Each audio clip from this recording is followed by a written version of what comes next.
Harper Winslow hadn't been back to Willow Creek in 6 years. Now, she stood at the foot of her sister's grave, eyes burning, hands clenched, her black dress soaked from the Oregon rain. Small-town silence buzzed around her like static, but the quiet wasn't peace. It was hiding something. The funeral was small, too small. For someone like Emily, 17, golden-hearted, the kind of girl everyone claimed to love, this felt empty. And then there was Avery, Emily's best friend, who wouldn't meet Harper's eye. She wasn't supposed to be out that night, Avery muttered, voice trembling. Harper froze. What do you mean? Avery's lips tightened. Nothing. I just meant. She didn't usually go near the lake, but Harper remembered the call. A call from the sheriff at 3 saying Emily's body had been found by the lake. Accidental drowning, they claimed. No foul play. But now, even the word accident felt staged. At the old Winslow house, dusty air met Harper like a memory she didn't want. Emily's room was untouched, fairy lights still glowing, a half-read novel on the bed, and a pair of running shoes by the door. Too normal, too frozen. Then Harper noticed something. Emily's phone was cracked. Smashed actually, but it wasn't listed in the police report. And her diary, the same pink notebook she'd guarded for years, was missing. Suddenly the grief that had been crushing Harper shifted into something else. Suspicion. That night Harper sat in the kitchen scrolling through Emily's old social media posts. Everything seemed perfect. Almost too perfect. Then she saw it. A comment under Emily's last photo, now deleted. From an account she didn't recognize.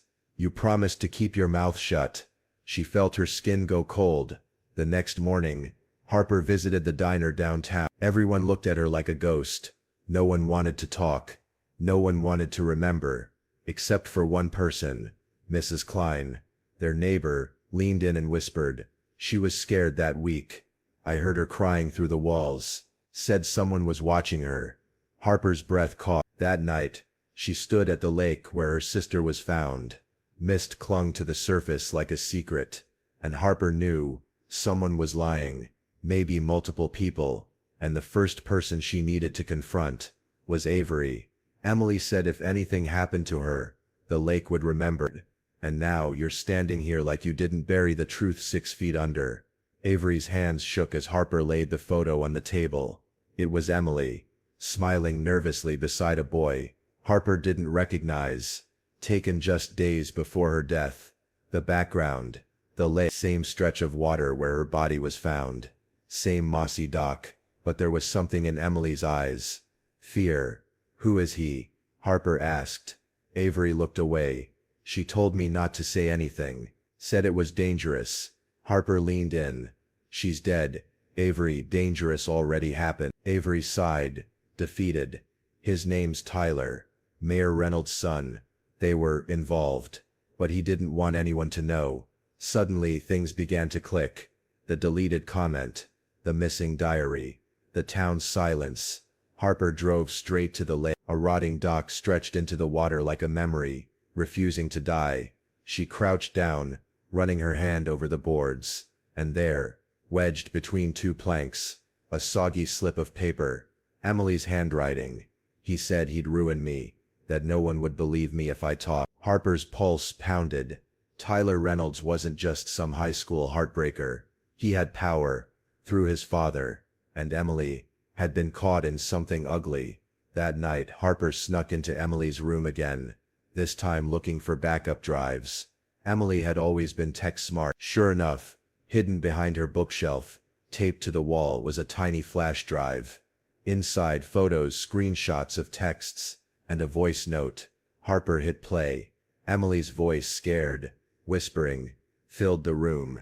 If anything happens to me, it wasn't an accident. And if you're hearing this, find Tyler.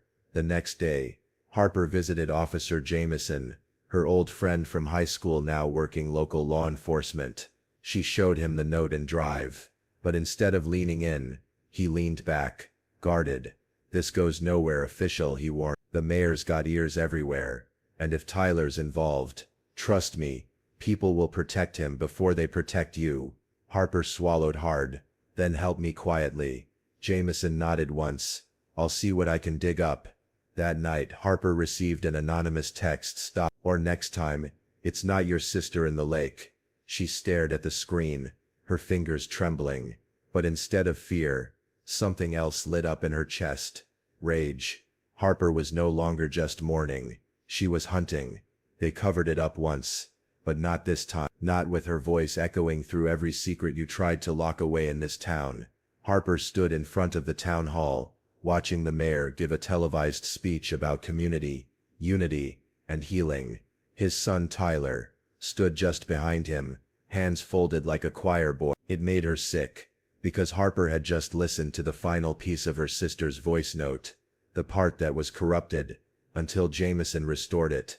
Tyler said no one would care, that girls like me don't get justice in this town.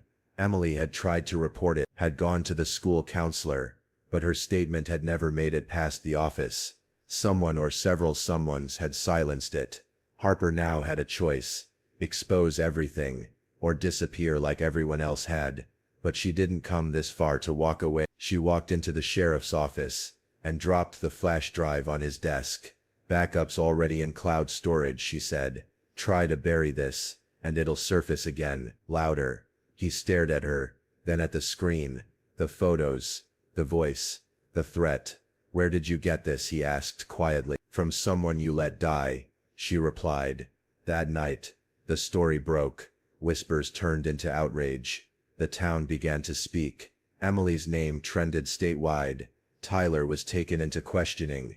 The mayor denied everything, until evidence of hush money surfaced. Suddenly denials turned into statements of shock and grief. But Harper didn't care for their apologies. She sat by the lake, Emily's headphones in her ears, playing the song they used to sing on road trips. The mist rolled in, like it always did, and Harper whispered, "You were brave, and I'm sorry no one listened then, but they're listening now." Behind her, the trees rustled. Someone was there. She stood. "Show yourself." A figure stepped out. "Officer Jameson." "You good?" he asked. She nodded. "For now." He handed her an envelope. Inside, an old journal. Emily. Pages torn. Yes, but not destroyed. One page stood out. A quote. Emily had scribbled in bold ink. "If no one speaks, then silence becomes guilt. I won't be silent anymore." Harper felt a tear roll down her cheek. And in that moment she realized this wasn't just about justice, it was about legacy. And she would protect Emily's legacy with everything she had left.